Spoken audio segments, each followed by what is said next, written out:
ہرقل شاہ روم نے قریش کے قافلے میں ایک آدمی بلانے کو بھیجا، اور اس وقت یہ لوگ تجارت کے لیے ملک شام گئے ہوئے تھے، اور یہ وہ زمانہ تھا جب رسول اللہ صلی اللہ علیہ وسلم نے قریش اور ابو سفیان سے ایک وقتی عہد کیا ہوا تھا۔ جب ابو سفیان اور دوسرے لوگ ہرقل کے پاس ایلیا پہنچے جہاں ہرقل نے دربار طلب کیا تھا، اس کے گرد روم کے بڑے بڑے لوگ، علماء، وزراء و امراء بیٹھے ہوئے تھے۔ ہرقل نے ان کو اور اپنے ترجمان کو بلوایا، پھر ان سے پوچھا کہ تم میں سے کون شخص مدعی رسالت کا زیادہ قریبی عزیز ہے؟ ابو سفیان کہتے ہیں کہ میں بول اٹھا کہ میں اس کا سب سے زیادہ قریبی رشتہ دار ہوں۔ یہ سن کر ہرقل نے حکم دیا کہ اس ابو سفیان کو میرے قریب لا کر بٹھاؤ اور اس کے ساتھیوں کو اس کی پیٹھ کے پیچھے بٹھا دو۔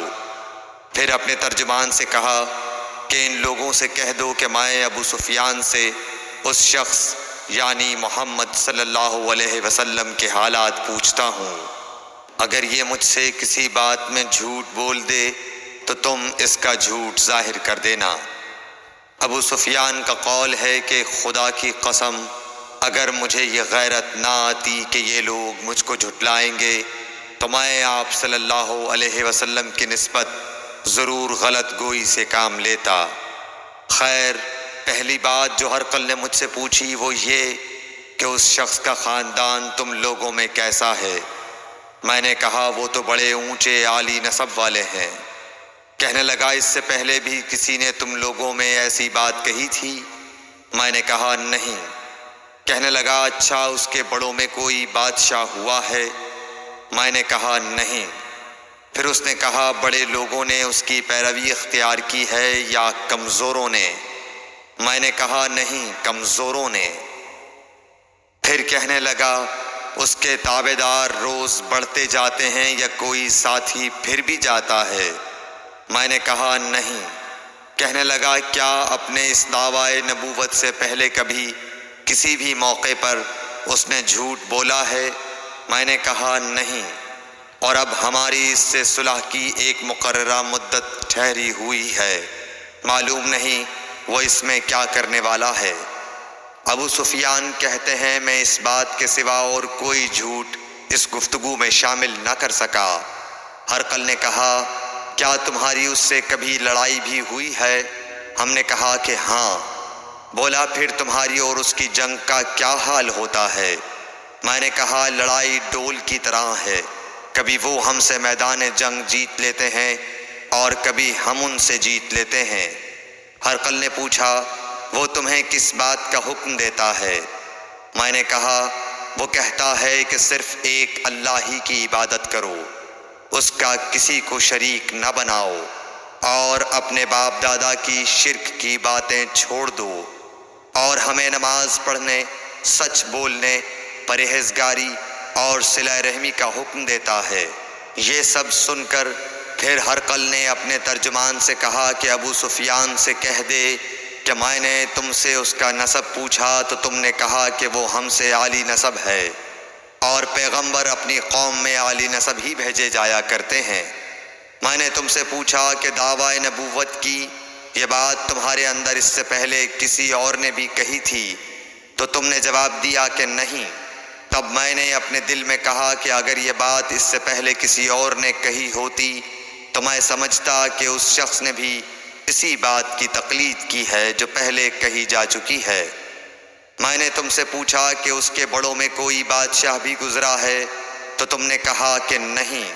تو میں نے دل میں کہا کہ ان کے بزرگوں میں سے کوئی بادشاہ ہوا ہوگا تو کہہ دوں گا کہ وہ شخص اس بہانے اپنے آباء و اجداد کی بادشاہت اور ان کا ملک دوبارہ حاصل کرنا چاہتا ہے۔ اور میں نے تم سے پوچھا کہ اس بات کے کہنے یعنی پیغمبری کا دعویٰ کرنے سے پہلے تم نے کبھی اس کو دروغ گوئی کا الزام لگایا ہے؟ تم نے کہا کہ نہیں۔ تو میں نے سمجھ لیا کہ جو شخص آدمیوں کے ساتھ دروغ گوئی سے بچے وہ اللہ کے بارے میں کیسے جھوٹی بات کہہ سکتا ہے۔ اور میں نے تم سے پوچھا کہ بڑے لوگ اس کے پیرو ہوتے ہیں یا کمزور آدمی؟ تم نے کہا کمزوروں نے اس کی اتباع کی ہے۔ تو دراصل یہی لوگ پیغمبروں کے متبعین ہوتے ہیں۔ اور میں نے تم سے پوچھا کہ اس کے ساتھی بڑھ رہے ہیں یا کم ہو رہے ہیں؟ تم نے کہا کہ وہ بڑھ رہے ہیں، اور ایمان کی کیفیت یہی ہوتی ہے حتیٰ کہ وہ کامل ہو جاتا ہے۔ اور میں نے تم سے پوچھا کہ آیا کوئی شخص اس کے دین سے ناخوش ہو کر مرتد بھی ہو جاتا ہے؟ تم نے کہا نہیں۔ تو ایمان کی خاصیت بھی یہی ہے، جن کے دلوں میں اس کی مسرت رچ بس جائے وہ اس سے لوٹا نہیں کرتے۔ اور میں نے تم سے پوچھا کہ آیا وہ کبھی عہد شکنی کرتے ہیں؟ تم نے کہا نہیں۔ پیغمبروں کا یہی حال ہوتا ہے، وہ عہد کی خلاف ورزی نہیں کرتے۔ اور میں نے تم سے کہا کہ وہ تم سے کس چیز کے لیے کہتے ہیں؟ تم نے کہا کہ وہ ہمیں حکم دیتے ہیں کہ اللہ کی عبادت کرو، اس کے ساتھ کسی کو شریک نہ ٹھہراؤ، اور تمہیں بتوں کی پرستش سے روکتے ہیں، سچ بولنے اور پرہیزگاری کا حکم دیتے ہیں۔ لہٰذا اگر یہ باتیں جو تم کہہ رہے ہو سچ ہیں تو ان قریب وہ اس جگہ کا مالک ہو جائے گا کہ جہاں میرے یہ دونوں پاؤں ہیں۔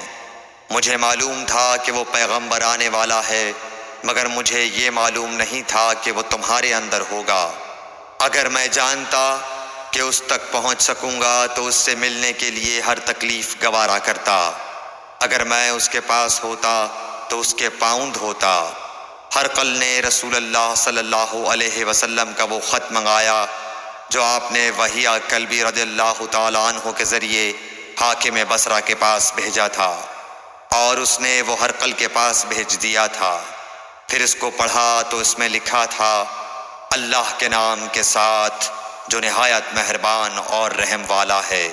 اللہ کے بندے اور اس کے پیغمبر محمد صلی اللہ علیہ وسلم کی طرف سے یہ خط ہے شاہ روم کے لیے۔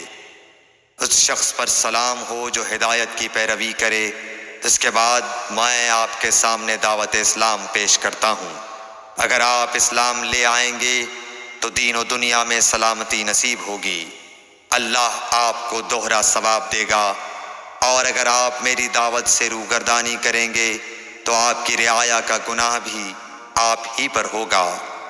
اور اے اہل کتاب، ایک ایسی بات پر آ جاؤ جو ہمارے اور تمہارے درمیان یکساں ہے، وہ یہ کہ ہم اللہ کے سوا کسی کی عبادت نہ کریں اور کسی کو اس کا شریک نہ ٹھہرائیں، اور نہ ہم میں سے کوئی کسی کو خدا کے سوا اپنا رب بنائے۔ پھر اگر وہ اہل کتاب اس کتاب سے منہ پھیر لیں تو مسلمانوں، تم ان سے کہہ دو کہ تم مانو یا نہ مانو، ہم ایک خدا کے اطاعت گزار ہیں۔ ابو سفیان کہتے ہیں، جب ہرقل نے جو کچھ کہنا تھا کہہ دیا اور خط پڑھ کر فارغ ہوا تو اس کے ارد گرد بہت شور و غوغا ہوا، بہت سی آوازیں اٹھیں اور ہمیں باہر نکال دیا گیا۔ تب میں نے اپنے ساتھیوں سے کہا کہ ابو کبشہ کے بیٹے حضرت صلی اللہ علیہ وسلم کا معاملہ تو بہت بڑھ گیا۔ دیکھو تو اس سے بنی اصفر روم کا بادشاہ بھی ڈرتا ہے۔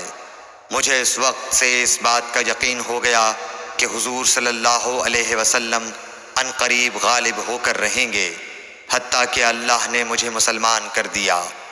راوی کا بیان ہے کہ ابن ناطور ایلیا کا حاکم ہرقل کا مصاحب اور شام کے نصارہ کا لاٹ پادری بیان کرتا تھا کہ ہرقل جب ایلیا آیا ایک دن صبح کو پریشان اٹھا تو اس کے درباریوں نے دریافت کیا کہ آج ہم آپ کی حالت بدلی ہوئی پاتے ہیں، کیا وجہ ہے؟